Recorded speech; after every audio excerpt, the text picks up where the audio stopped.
Okay, so hey YouTube, I'm back. Okay, so I'm sorry, I gotta say this. Um, it's bothering me, it's hurting my soul. Um, and I'm eating my ice cream too. This is actually kind of good. Anyway, that's beside the point. If you can see it, it's good. Try this. The Magnum, the little thing you could crack is real good. But so anyway, basically, I want to talk about this domestic violence stuff. It is getting way too out of hand. It's probably been like this for years, but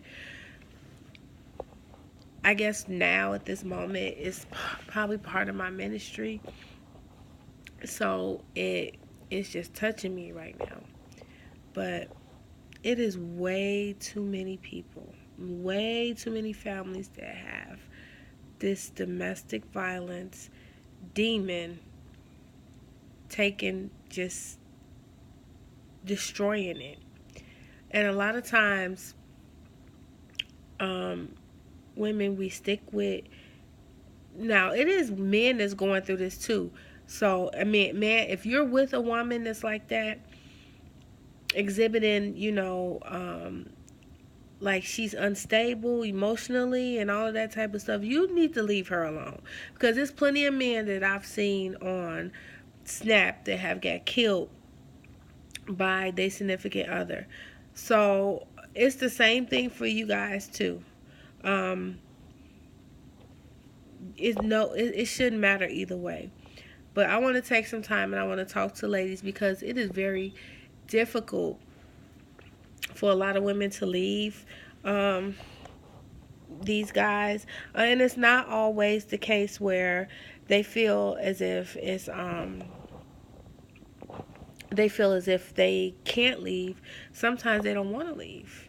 Um, they feel like this is all they know. It's different reasons. I have kids by him. I don't want somebody else to be over my kids.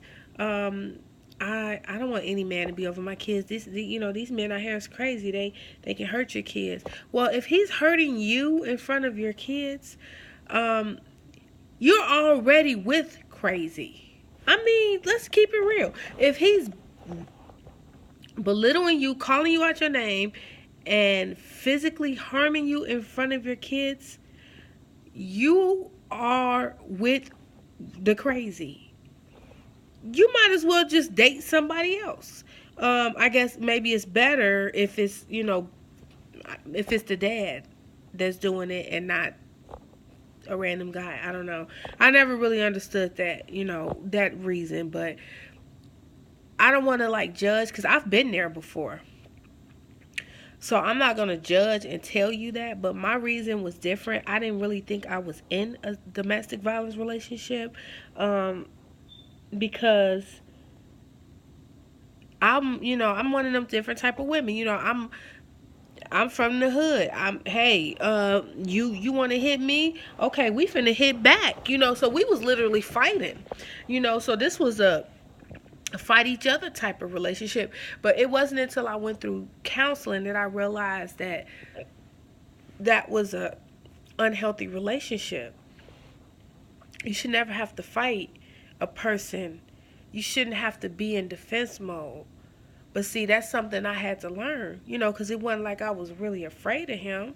I was like, shoot, he hit me. He better not go to sleep. That's the type of mentality I had, not realizing, girl, you was really in a relationship where either you can go to jail or he can go to jail from killing you. I mean, there's no way.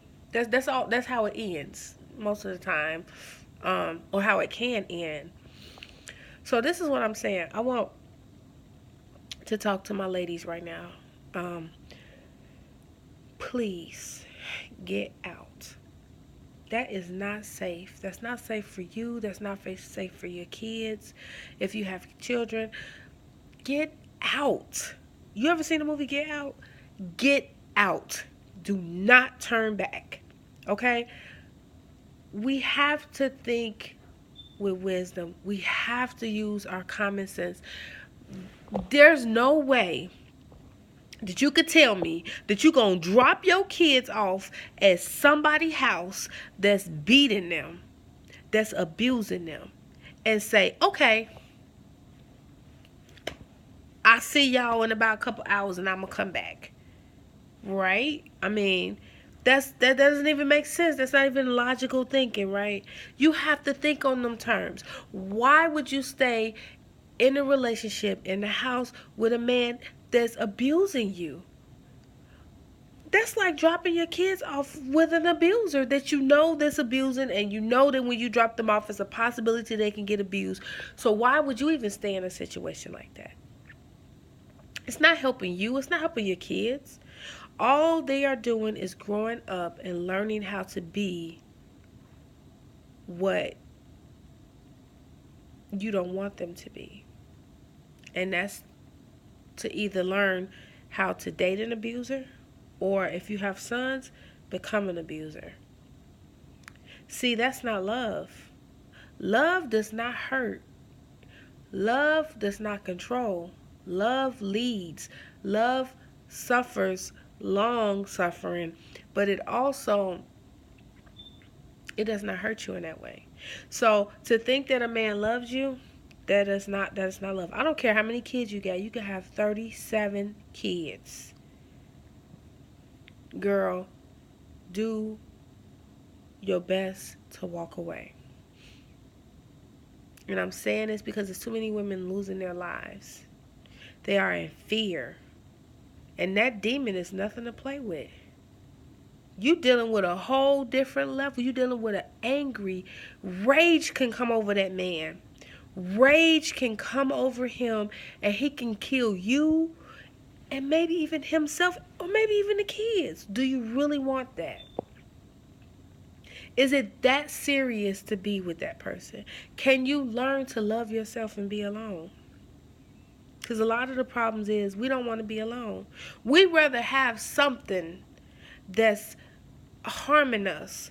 We'd rather live in danger than to come in the house and live in peace. Than to be able to come in the house and relax. Be able to leave out when you want to, and nobody telling you, hey, you can't leave out. If you leave out, I'm gonna kill you. What in the world? Baby girl, that's not love. That's not love. That is not love. Repeat after me. Say this in your chest. Say this with your mouth. That is not love. It's not. It makes your kids live in intense environments. They got constant adrenaline rushing through them because they're afraid and in fear because y'all in there fighting. He getting worked up. You living on and walking on eggshells. So your adrenaline is pumping all day long. That's post-traumatic stress disorder all day because you in a constant fear. You living in war. And you don't know when somebody might hit you, what they might do. And if it's an emotional abusive person, every day you got to worry about them saying something negative. That's my son coming in the back. But I want y'all to listen to me and hear me out. And peace and love for Sister Story.